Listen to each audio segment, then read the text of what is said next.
Good morning. I was a reserve Marine. I joined the Marine Corps Reserves in December of '53 when I was a senior in high school. And I was perfectly happy being in reserve.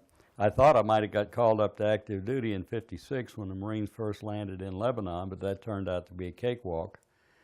So out of high school in June of '54, attended the University of Miami that September as an electrical engineering student. I was assigned to a communications platoon in the 155 gun battalion, and this was a full battalion. We had a full complement of 9 cannons and a full staff of over 500 Marines. It's a good experience, but in my sophomore year, I drew a low draft number, and I wasn't looking forward to getting drafted and inducted into the Army. I figured if I ever did have to go into combat, I wanted to go with the best trained unit. So I signed up for the 6-month active duty program. Just extended the tour, and that's full 3 months of boot camp and 3 months ITR infantry training regiment at Camp Lejeune, North Carolina. So our battalion that summer actually mustered up a full 75-man platoon.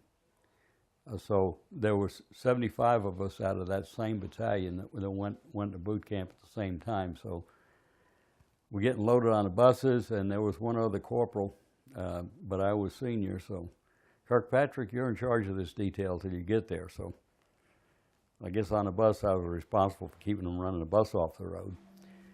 And you get to the receiving barracks, and now suddenly you're lower than the snake's belly, and all of that goes out the window.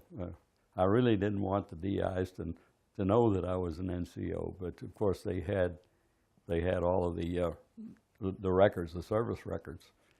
But everybody else in the platoon was a jock right out of high school, and here I was about to turn 22, going to turn 22 the next month, and I've been sitting in college pushing a pencil.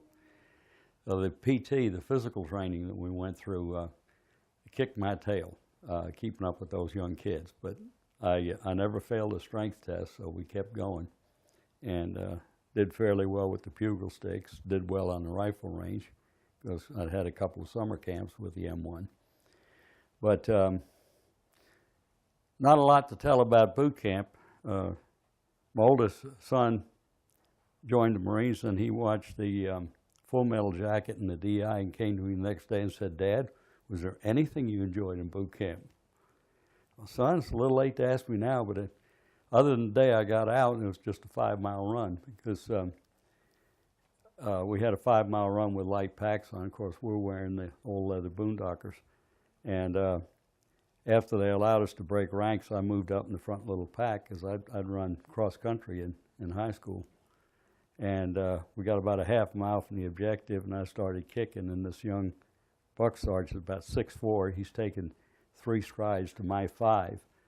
But I passed everybody in the platoon except him, and I was about maybe 1.5 paces behind him when we crossed the finish line.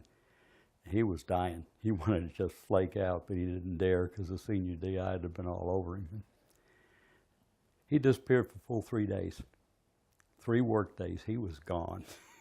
I ran him into the ground. Now, if I'd have said yay, I'd have done push-ups till I died, so I just had to internalize it. But I can honestly say that was the only thing I enjoyed about boot camp. I sure didn't enjoy my birthday or the 4th of July, the day after we got to the receiving barracks. But darn good training, and I'm glad I went through it. It does leave an indelible mark on you that I still see that training today, over a half a century later, that there's an indelible imprint there. So I'm pleased with that. So